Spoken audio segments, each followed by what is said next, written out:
अस्सलाम वालेकुम मोअज़्ज़िज़ तलबा व तालिबात। मेरा नाम सैयद कमर अब्बास है। मोअज़्ज़िज़ तलबा व तालिबात, इस लेक्चर में हम बायोटेक्नोलॉजी की स्कोप और अहमियत पर रोशनी डालेंगे। तो आइए चलते हैं ग्लास बोर्ड की जानिब। अस्सलाम वालेकुम मोअज़्ज़िज़ तलबा व तालिबात। इस लेक्चर में हम बायोटेक्नोलॉजी की स्कोप और अहमियत के बारे में जानने वाले हैं। बायोटेक्नोलॉजी आज के ज़माने में एक अलग साइंस के तौर पर तरक्की कर रही है और ये बहुत ज़्यादा तरक्की कर रही है आज के ज़माने में, क्योंकि इस बायोटेक्नोलॉजी के नतीजे में इस इल्म को इस्तेमाल करते हुए हम ऐसी ऐसी मसनूआत बनवा रहे हैं जिन मसनूआत से इंसानियत का बहुत ज़्यादा फ़ायदा हो रहा है। इसलिए ये वाली जो साइंस है बायोटेक्नोलॉजी, ये बहुत ज़्यादा तरक्की कर रही है आज के ज़माने में। बायोटेक्नोलॉजी की जो अहमियत और स्कोप है, इसका अंदाज़ा लगाना बहुत मुश्किल है। क्यों? क्योंकि बायोटेक्नोलॉजी का जो स्कोप है वो बहुत वसी है। स्कोप कहते हैं बायोटेक्नोलॉजी के इस्तेमाल को, कि बायोटेक्नोलॉजी को हम कहाँ कहाँ इस्तेमाल कर सकते हैं। ये बायोटेक्नोलॉजी का स्कोप कहलाता है।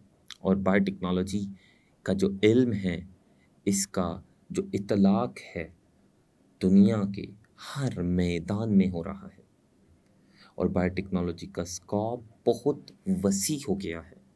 इतना वसी हो गया है कि इसकी हदूद को पहचानना और उनका अंदाज़ा लगाना बहुत मुश्किल हो गया है। क्योंकि जो दूसरे उलूम हैं, जैसा कि microbiology, organic chemistry, medicine, agriculture, इन मैदानों और इन उलूम के जो माहिरीन हैं, जो दानिश्वर हैं, उन दानिश्वरों की तवज्जो का जो मरकज़ व महवर है, वो भी बायोटेक्नोलॉजी है। तो बायोटेक्नोलॉजी ने एग्रीकल्चर, मेडिसिन, इसके अलावा एग्रीकल्चर और मेडिसिन के अलावा ऑर्गेनिक केमिस्ट्री और माइक्रोबायोलॉजी के जो दानिश्वर है, इन शोबों के जो दानिश्वर है, जिनका ताल्लुक़ इन शोबों से है जिनका मैंने नाम लिया, इन शोबों के दानिश्वर और जो माहिरीन हैं, वो भी बायोटेक्नोलॉजी पर अपनी तवज्जो मरकूज़ किए हुए हैं, क्योंकि उन्हें अपने मैदानों, अपने शोबों की तरक्की के लिए जिन मसनूआत की ज़रूरत है, वो मसनूआत भी बायोटेक्नोलॉजी से मिलती हैं। तो बायोटेक्नोलॉजी ना सिर्फ ये वाली साइंस खुद तरक्की कर रही है, बल्कि बायोटेक्नोलॉजी दूसरी साइंसेस जैसा कि माइक्रोबायोलॉजी, जैसा कि ऑर्गेनिक केमिस्ट्री, जैसा कि मेडिसिन, जैसा कि एग्रीकल्चर, इन साइंसेस और इन शोबों की भी तरक्की की ज़ामिन व ज़िम्मेदार है। तो बायोटेक्नोलॉजी का जो स्कोप है, बायोटेक्नोलॉजी के इल्म का इतलाक़, इल्म को इस्तेमाल करना, कि हम कहाँ कहाँ बायोटेक्नोलॉजी के इल्म को किन किन शोबों व किन किन मैदानों में इस्तेमाल कर सकते हैं, ये इस बात का अंदाज़ा लगाना या इस बात को पहचानना कि हम किन किन शोबों और किन किन मैदानों में बायोटेक्नोलॉजी के इल्म को इस्तेमाल कर सकते हैं, ये बहुत मुश्किल है, क्योंकि बायोटेक्नोलॉजी का स्कोप बहुत वसी है। तो हम उन कुछ शोबों के बारे में पढ़ेंगे जिनमें हम बायोटेक्नोलॉजी के इल्म को इस्तेमाल कर सकते हैं, बायोटेक्नोलॉजी के इल्म का इतलाक़ कर सकते हैं। तो हम लिख लेते हैं कि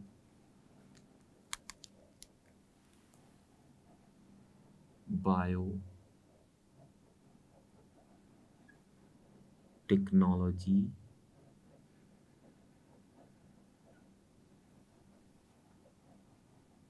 एक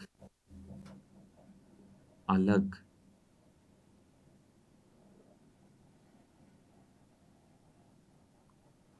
साइंस के तौर पर आज बहुत ज़्यादा तरक्की कर रही है। और जो बाकी शोबे हैं, बाकी साइंसेस हैं, उनकी भी बहुत सारी ज़रूरियात बायोटेक्नोलॉजी से पूरी हो रही है। इसलिए उन साइंसेस और उन शोबों के जो माहिरीन और दानिश्वर है, उनका भी बायोटेक्नोलॉजी पर बहुत ज़्यादा तवज्जो होती है। तो ज़राअत, मेडिसिन यानी तिब, माइक्रोबायोलॉजी,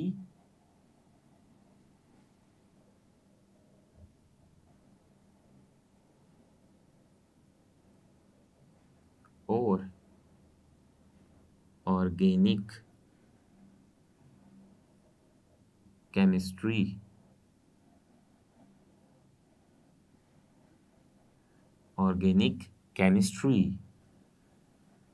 के माहिरीन और दानिश्वरों की तवज्जो भी इस इल्म पर यानी बायोटेक्नोलॉजी के इल्म पर मरकूज हैं।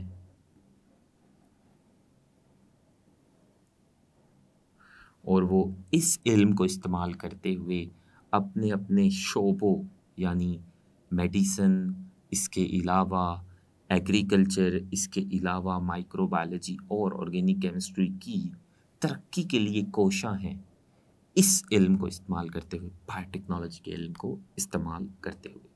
तो जो बायोटेक्नोलॉजी का स्कोप है ये बहुत वसी है, इसकी हदूद को पहचानना बहुत मुश्किल है।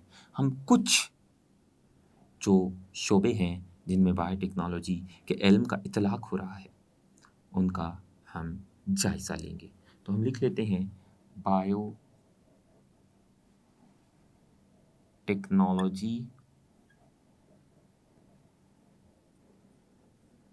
का स्कोप बहुत वसी है। बायोटेक्नोलॉजी का स्कोप बहुत वसी है, इसीलिए इसकी हुदूद को पहचानना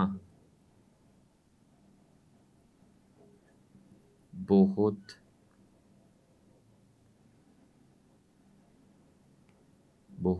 मुश्किल है।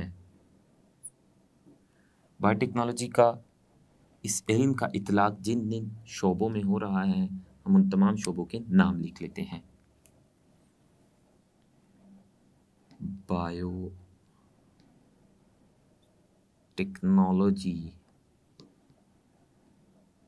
के इल्म का इतलाक जिन शोबों में हो रहा है उनके नाम मंदरजा झैल हैं।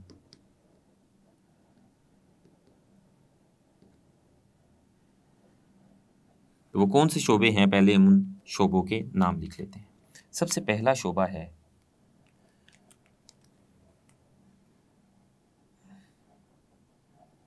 वो है मेडिसिन के शोबे में बायोटेक्नोलॉजी का इतलाक।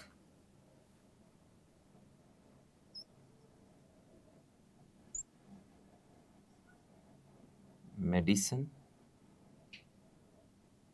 का शोबा, इसके अलावा खुराक और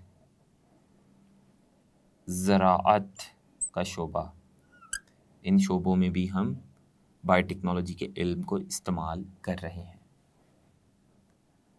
इसके अलावा माहौल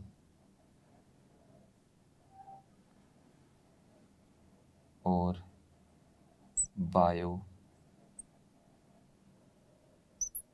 टेक्नोलॉजी। तो ये कुछ शोबे हैं, वैसे तो इनके अलावा बेशुमार शोबे ऐसे हैं जिनमें बायोटेक्नोलॉजी के इल्म का इतलाक हो रहा है, लेकिन कुछ शोबे आपके सिलेबस में उनकी वजाहत की गई है। तो हम सबसे पहले पढ़ेंगे मेडिसिन के शोबों में बायोटेक्नोलॉजी का इतलाक। तो मेडिसिन के शोबे में बायोलॉजी के इल्म का इतलाक़ करते हुए मेडिसिन के शोबे में कौन कौन सी इजादात व खिदमात सामने आई है वो हम जानने की कोशिश करते हैं। तो मेडिसिन के शोबे में या तिब के शोबे में बायोटेक्नोलॉजी,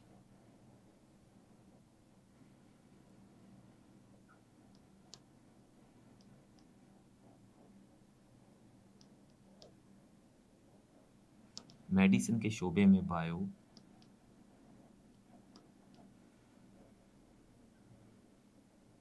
टेक्नोलॉजी,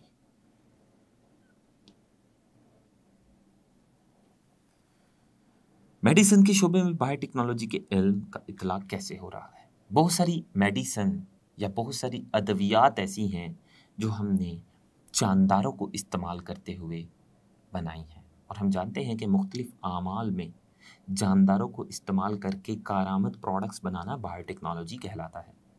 तो बहुत सारी अद्वियात बनाने के लिए हम जानदारों का इस्तेमाल करते हैं, यानी बायोटेक्नोलॉजी का सहारा लेते हैं। तो वो कौन कौन सी अद्वियात हैं मेडिसिन के शोबा में जिनको हमने बायोटेक्नोलॉजी या जानदारों को इस्तेमाल करते हुए बनाया है?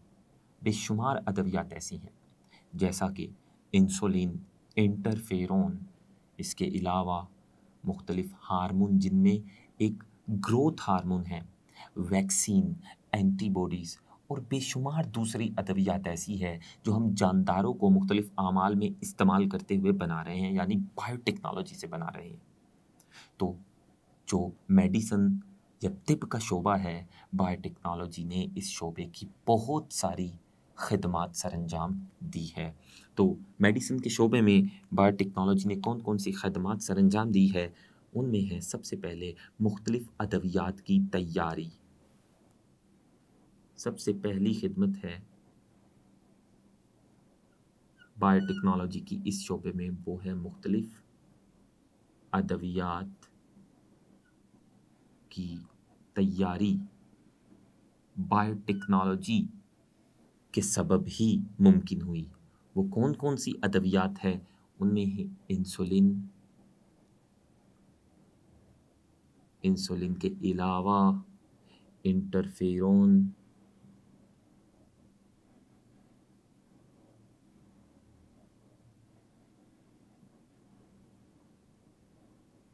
इंटरफेरोन के अलावा वैक्सीन,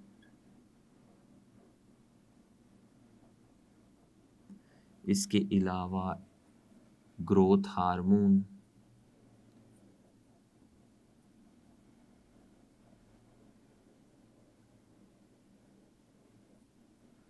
और ग्रोथ हार्मोन के अलावा एंटीबॉडीज़,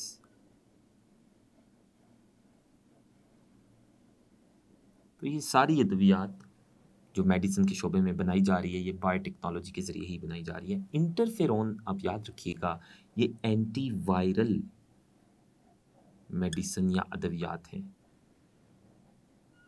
एंटीवायरल यानी वायरस को मारने वाली जो अद्वियात है, और ये बहुत अहम है। तो ये तमाम अद्वियात मेडिसिन के शोबे में जो बन रही है, ये बायोटेक्नोलॉजी की मरहून मिन्नत है। इसके अलावा बहुत सारे एंजाइम जिनको हम सनतों में मुख्तलिफ आमाल करवाने के लिए इस्तेमाल करते हैं, वो भी बायोटेक्नोलॉजी से ही बन रहे हैं। तो बायोटेक्नोलॉजी से और क्या हो रहा है? सनतों में इस्तेमाल होने वाले मुख्तलिफ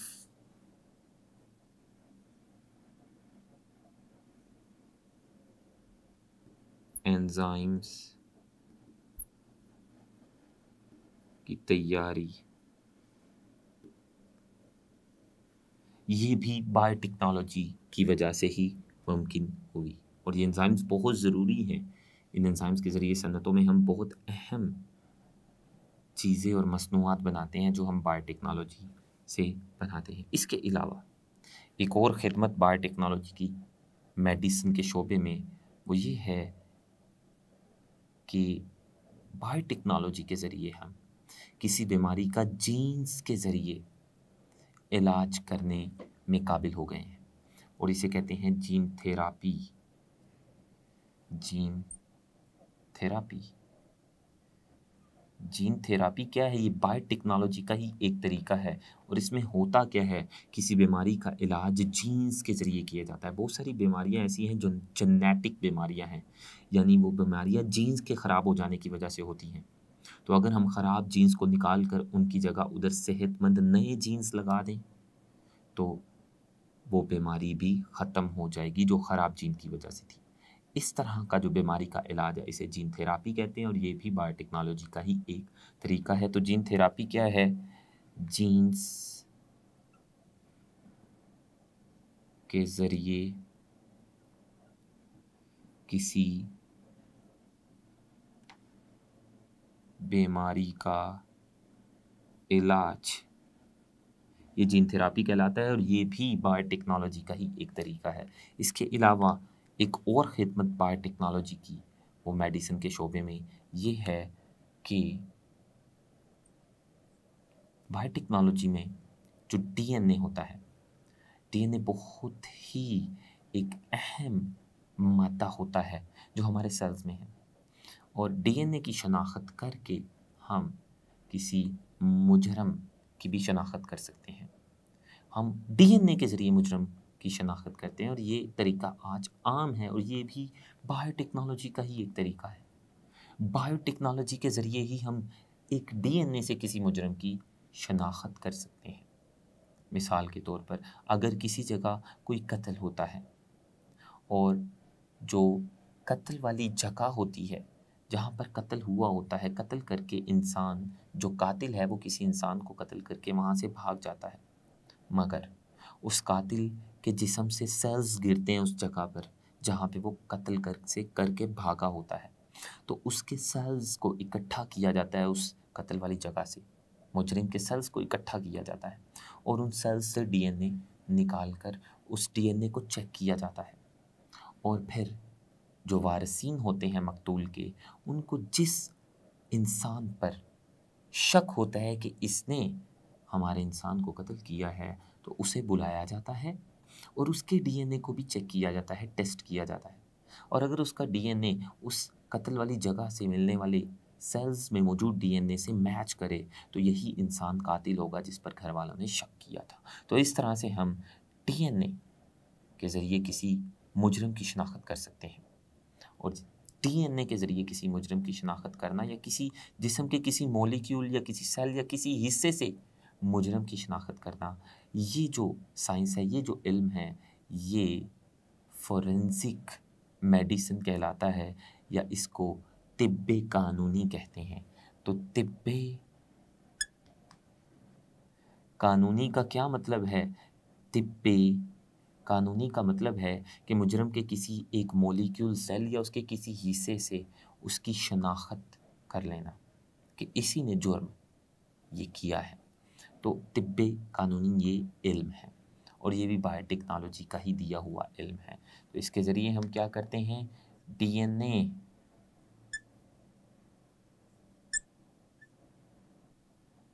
के ज़रिए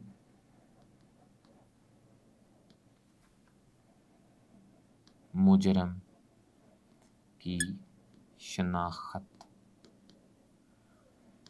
करना, ये भी बायोटेक्नोलॉजी का दिया हुआ तरीका है जिसके ज़रिए हम किसी इंसान के डीएनए से उसकी शनाख्त कर सकते हैं। तो मुअज़्ज़िज़ तलबा व तालिबात, इस लेक्चर में हमने जाना कि बायोटेक्नोलॉजी का तिब या मेडिसिन के शोबे में क्या किरदार है। आने वाले लेक्चर्स में बकिया शोबों में बायोटेक्नोलॉजी की अहमियत पढ़ेंगे। अल्लाह हाफ़िज़।